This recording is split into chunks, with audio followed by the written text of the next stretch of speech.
या जिस मां की कोख से आपने जन्म लिया है, क्या कभी कोई उसकी जिंदगी छीन सकता है? सोचिए, कितना अजीब, कितना घिनौना और कितना खौफनाक सवाल है ये।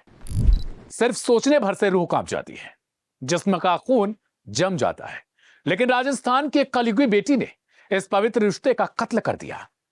उस मां को ऐसी भयानक और रोंगटे खड़े कर देने वाली मौत दी, जिसने उसे उंगली पकड़कर चलना सिखाया, पढ़ा लिखाकर इस काबिल बनाया। 3 जुलाई की उस काली रात 130 किलोमीटर प्रति घंटे की रफ्तार से दौड़ती मौत को वो अभागन मां देख नहीं पाई थी, क्योंकि इस मां की आंखों में अपनी उसी लाडली बेटी का चेहरा घूम रहा था और सामने से साक्षात काल आ रहा था। जैसे ही वो तेज रफ्तार स्कॉर्पियो उस महिला से टकराती है, महिला हवा में उछलकर तत्काल 100 फीट दूर जाकर गिरती है और शरीर के परखच्चे उड़ जाते हैं। मगर कहते हैं ना, आपकी कमाई और झूठ का खेल ज्यादा दिन तक जीत नहीं दिला सकता। इस खूनी कहानी में जब एक भाई की एंट्री होती है, तो पुलिस की थ्योरी दूध का दूध और पानी का पानी हो जाती है। नमस्ते, मेरा नाम है दिव्यांशु सिंह। क्राइम कथा के आज के इस एपिसोड में आपका बहुत स्वागत है।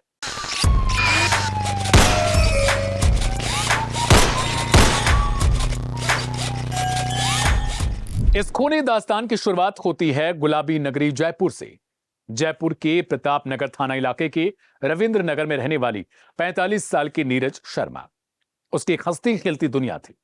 उनके पति विजय कुमार शर्मा कोच में एलडीसी के पद पर तैनात थी। लेकिन करीब 1.5 साल पहले विजय कुमार की अचानक से मौत हो जाती है और परिवार पर दुखों का पहाड़ टूट पड़ता है।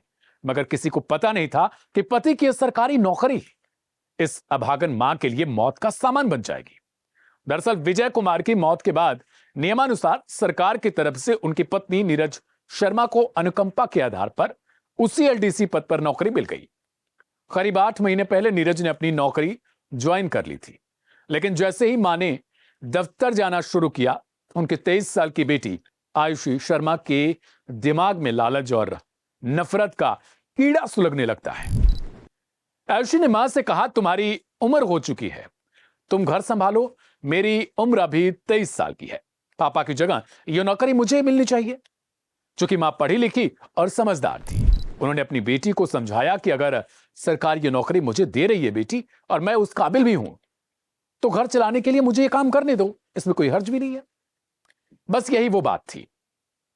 उस कलयुगी बेटी के दिल में तीर की तरह ये चुभ गई।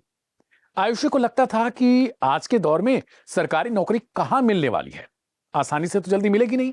अगर ये उसे मिल जाती है तो उसकी जिंदगी पूरी सेट हो जाएगी, ना पढ़ना लिखना, ना आगे कोई स्ट्रगल करना। इस नफरत की आग में घी डालने का काम किया नीरज शर्मा के ससुराल वालों ने, जिससे उनके जेठ मोहन स्वरूप, सास और जेठ का बेटा बलराम शामिल बताए गए। आरोप के मुताबिक तारीख 3 जुलाई साल 2026, वक्त शाम के करीब 4:45 घड़ी में हो रहे थे। नीरज शर्मा रोज की तरह अपने 16 साल के मासूम बेटे को कोचिंग छोड़ने गई थी और वहां से पैदल अपने घर को वापस लौट रही थी। वो अपने ही ख्यालों में खोई घर की तरफ बढ़ रही थी, लेकिन उन्हें यह नहीं पता था कि उनके पीछे मौत का एक सफेद साया लगा हुआ है। अचानक से सन्नाटे को चीरती हुई एक सफेद रंग की स्कॉर्पियो गाड़ी आती है। रफ्तार इतनी खौफनाक कि देखने वालों की रूह कांप जाए। करीब 130 किलोमीटर प्रति घंटा।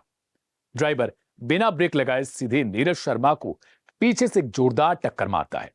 टक्कर इतनी जोरदार थी कि इसका अंदाजा लगाइए, नीरज हवा में उछलती हुई करीब 100 फीट दूर जाकर सड़क पर गिरती हैं। मौके पर ही उनकी दर्दनाक मौत हो जाती है।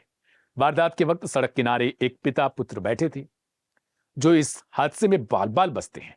वारदात को अंजाम देने के बाद स्कॉर्पियो का ड्राइवर गाड़ी लेकर मौके से ही फरार हो जाता है। शुरुआत में यह मामला एक दर्दनाक हिट एंड रन का एक्सीडेंट लग रहा था। पुलिस ने शव को पोस्टमार्टम कराकर परिजनों को सौंप दिया, क्योंकि उन्हें ऐसा कुछ नहीं लगा।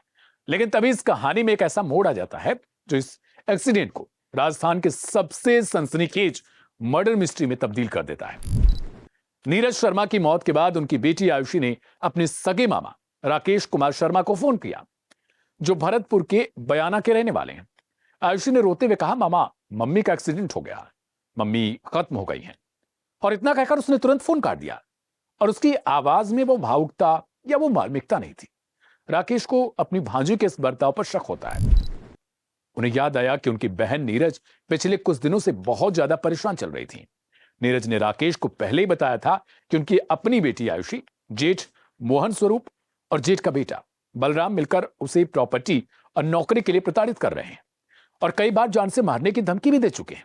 राकेश ने बिना वक्त गंवाए प्रतापनगर थाने में अपनी भांजी आयुषी और ससुराल वालों के खिलाफ हत्या का मुकदमा दर्ज करवा दिया। जब पुलिस ने इलाके के सीसीटीवी फुटेज खंगाले तो उनके होश उड़ गए। स्कॉर्पियो गाड़ी जिस तरीके से आ रही थी और बिना ब्रेक मारे सिर्फ नीरज को निशाना बनाकर अचानक से गायब हो जाती है।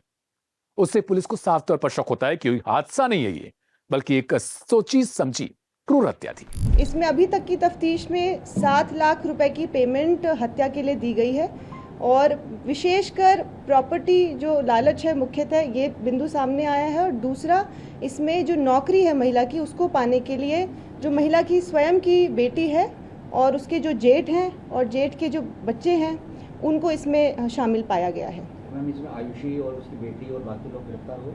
इसमें 7 लोग अभी तक गिरफ्तार किए जा चुके हैं। एक जो आरोपी है वो अभी फरार है, उसको भी जल्द ही गिरफ्तार कर लिया जाएगा। साथ ही इसमें जो गाड़ी प्रयुक्त हुई थी उसको भी बरामद कर लिया गया है। साथ कौन-कौन है? इनके नाम आपको पृथक से जारी कर दिए जाएंगे। इसमें जो महिला की बेटी आयुषी है उसके जेठ मोहन, इसमें जो जेठ का बेटा है उसका नाम है बलराम, साथ में जो चालक था उस गाड़ी का आकाश और उसका साथी अरविंद जो गाड़ी में साथ में बैठा था। साथ में पास में एक मोटरसाइकिल पर रोहित नाम का लड़का था और रेकी जो है वो मोहित नाम के लड़के ने की। पुलिस की गिरफ्त में आते ही कलयु की बेटी आयुषी ने जो कुछ कबूलनामा किया उसने खाकी को भी सन्न कर दिया। आयुषी ने माना कि मां को रास्ते से हटाकर अनुकंपा की नौकरी पाने और जायदाद हड़पने के लिए उसने अपने ताऊ मोहन स्वरूप और चचेरे भाई बलराम के साथ मिलकर यह पूरे मर्डर का प्लान किया था। इसके लिए उन्होंने भरतपुर के बयाना के रहने वाले एक सुपारी किलर हेमंत शर्मा को भी चुना और उसे मां की जान के बदले 7 लाख रुपए की सुपारी दी थी। हेमंत ने पहले थार गाड़ी एक रेंट पर ली थी करीब 1 महीना पहले और रेकी की, लेकिन कामयाबी इस दौरान नहीं मिली। इसके बाद 1 महीने तक दोबारा मां के आने जाने के वक्त की रेकी की गई और इस बार साजिश में एक सफेद स्कॉर्पियो का इस्तेमाल किया गया। एक मां की हत्या से पहले ना तो 23 साल की आयुषी को कोई डर महसूस हुआ और ना ही मां की ममता, खासतौर पर बचपन के वो दिन याद आए जब उसकी मां ने उसके लिए स्ट्रगल किया होगा। आयुषी ने अपनी मां के साथ जो कुछ किया वो आज के लिए एक गंभीर सवाल और धीरे धीरे जिस हिसाब से हमारी सोसाइटी बदल रही है उसके लिए एक बहुत बड़ी चुनौती बनती जा रही है।